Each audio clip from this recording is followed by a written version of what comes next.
Hi, everybody. Merry Christmas and happy holidays. All right. So, since it is the holiday season, this is the time that people want to give to their loved ones. And so, a lot of times we're tempted to maybe overextend ourselves and use the old credit card maybe a little bit more than we should.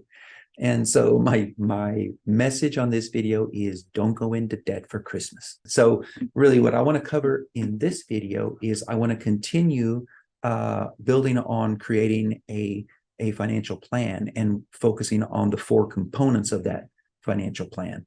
In my previous videos, we focused on the protection piece, and then I also focused on the liquidity and saving piece. So if you haven't seen those two videos, just click on them and watch those first.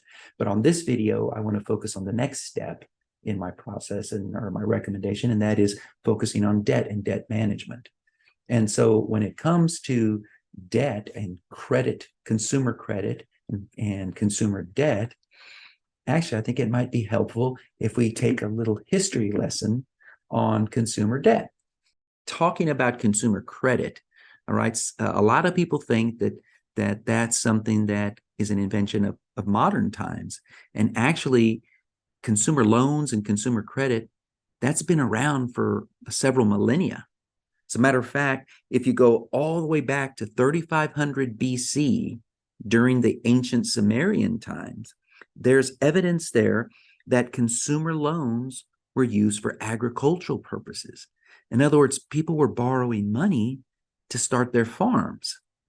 And as we continue to move through time, if we go to 50 BC, that was during the Roman Republic, a gentleman by the name of Cicero, who was a poet and a statesman and very well-known Roman, he noted that his neighbor bought 625 acres of land for 11.5 million sesterces. I hope I pronounced that right. But anyway, that is the currency that they used back then. Now think about that. Do you think that this person actually carried 11.5 million coins down the streets of Rome? I doubt it. So there had to be some kind of use of credit in paper. And Cicero further wrote to kind of confirm this. He actually wrote, he uses credit to complete the purchase. So let's keep going through history. Let's go to 1118 AD. And that was shortly after the Christian armies captured Jerusalem. And during that time of 1118, that's when the Knights Templar were formed. And their primary purpose back then was to provide protection for pilgrims traveling from Europe to the Holy Land. But in addition to providing protection and actually becoming a very formidable military unit, they actually created a very sophisticated banking system of credits and debits. As a matter of fact, it was so good that a pilgrim could deposit their money in Europe, and upon arriving in Jerusalem, they could make withdrawals. So it was kind of like their version of an ATM. Kind of amazing when you think about that. Now let's continue our journey through time, and we go to 1803 England. And this time in 1803 England, this is actually when credit reporting itself originated. And the earliest available account of this is that a group of English tailors, they came together to swap information on customers who failed to pay their debts. So there was already some kind of reporting system so vendors could be aware of those that were deadbeats. As we continue to move forward, we go to 1864 New York. R.J. Dunn and Company, they finalized this alphanumeric system for tracking credit worthiness of companies that they worked with, and that would remain in use until the 20th century. And as we continue down our timeline, if we go to 1919 Detroit, this was around the time that Henry Ford developed his and built his Model T. And boy, everybody wanted that car. The problem is most people didn't have the money to buy it. So there was a problem there. So how was it solved? Well, General Motors solved that problem by loaning consumers the money they needed to buy the new car. And that's when General Motors Acceptance Corporation, GMAC, was founded, and it popularized the idea of installment plan financing. So the consumers could get their new car with just a 35% down payment and then make payments over time. So now more and more people were able to buy that car, and obviously sales went through the roof. So let's go ahead and come to the modern times now. And, the information age has enabled a new era in consumer credit and assessing risk. And today, credit reports are used for all kinds of things, from decisions about housing and other consumer loans to employment, insurance, and the cost of utilities. But when you think about it, think about how it all started, back at 3500 BC. The purpose of it all has been generally the same, and that is to find a way to put money in consumers' hands so they could buy the things that they wanted now and pay for them later. But on the flip side of that, it was also designed to protect the lenders in a way, so that way they could have some kind of tool to make sure that they would get paid back. So as you can see in that video, consumer lending has been around for quite a while, right? And when it comes to consumer lending and types of loans, really there's only two types. There is secured and unsecured. So what's the difference between the two? Well, with a secured loan, you basically are pledging collateral or something that you own that has equal value to the amount of money that you're borrowing. All right. So for instance, when you get a car loan, you're pledging your car as collateral. When you get a mortgage loan, you're pledging your house as collateral.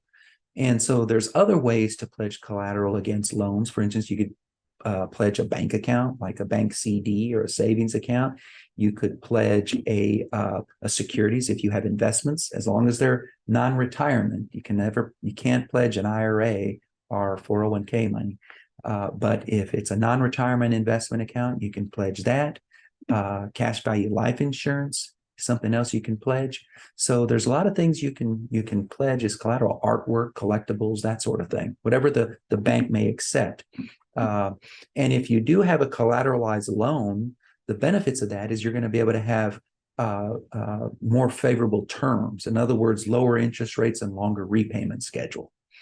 The other type is an unsecured loan, and it's basically that. You're not pledging any type of property or asset against that loan. You're just basically signing your signature, and the bank is making a loan decision based on your credit history. So if you don't pay that loan back, you're not going to lose any property, but it's probably going to ruin your credit. So you don't want to do that. All right.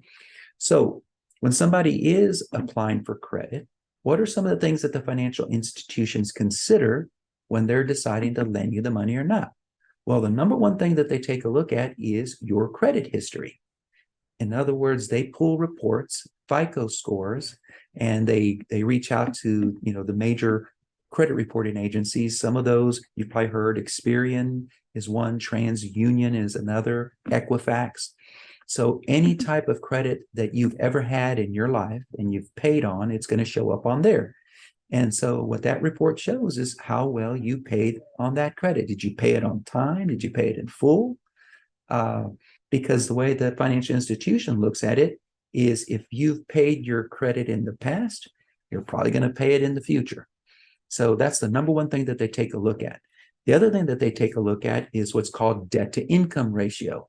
And what that means is they take a look at, on a monthly basis, how much gross income you bring in on a monthly basis, and they divide that into how much credit payments you're making in the month. In other words, like credit cards, mortgage loans, auto loan payments, any loans you have.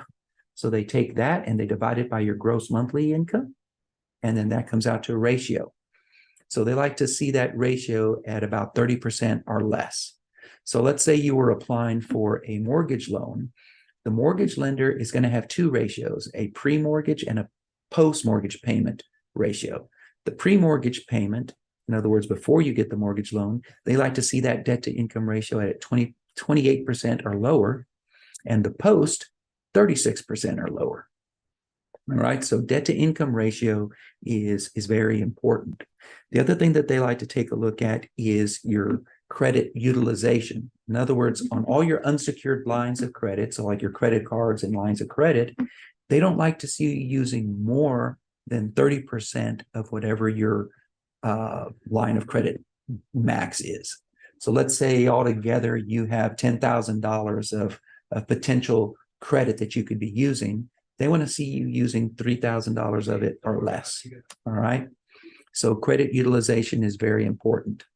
Also, what's important to them is when they're looking at your credit lines, like your credit cards, for instance, they like to see credit cards or lines of credit that are older. In other words, you've had them open for a longer period of time than ones that you've had open for just a short period of time.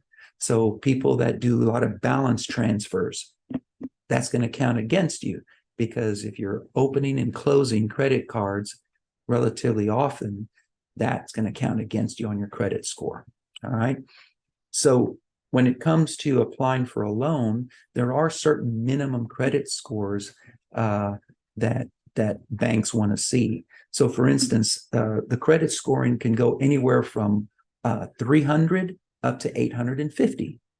So if you're applying, for instance, for like a car loan, usually the minimum credit score that they like to see is a 600.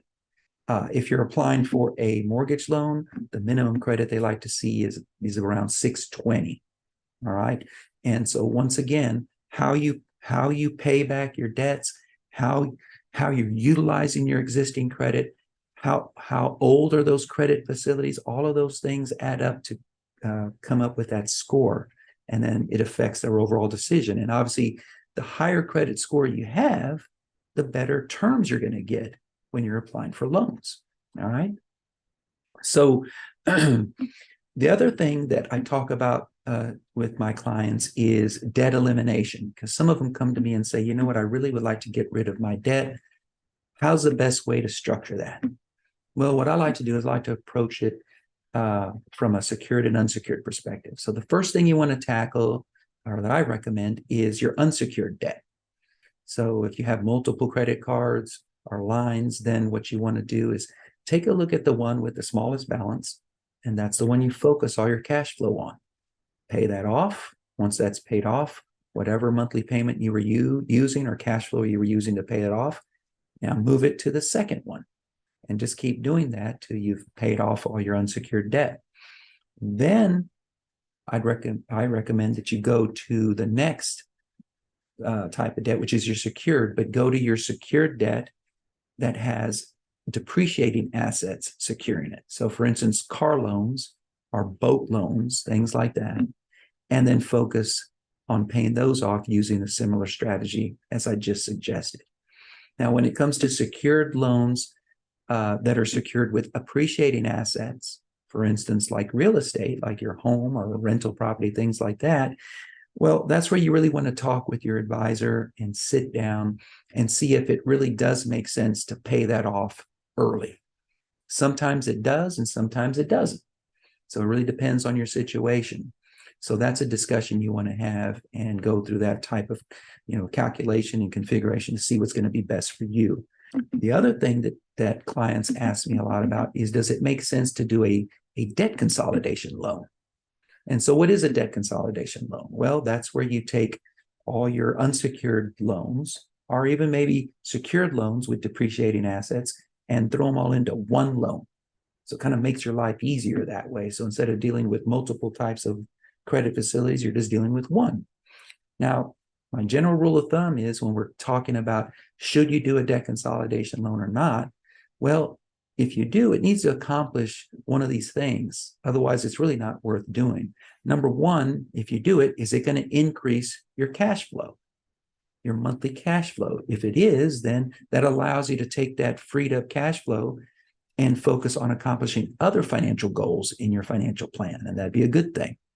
Does it lower the overall interest rate that you're paying? If it does, that's a good thing as well. Or the third thing is, does it provide you with some type of tax advantage for doing it? So those are the three major considerations that I talk with my clients about when we're considering doing a debt consolidation loan or not. And if it does, if it makes sense, then you do it. There's a lot of benefits to it. So I hope you've enjoyed this video. Obviously I can't go into as much detail as I'd like, because that would take much longer. But if you have questions about debt and how to structure it, reach out to your advisor or an advisor of some kind, or heck, reach out to me and I'd be happy to answer any questions that you have. But just remember my main focus of this video, and that is don't go into debt for Christmas. Hey, if you haven't subscribed to my video yet, click on the subscribe button, click on the notification button as well, and have a wonderful holiday season.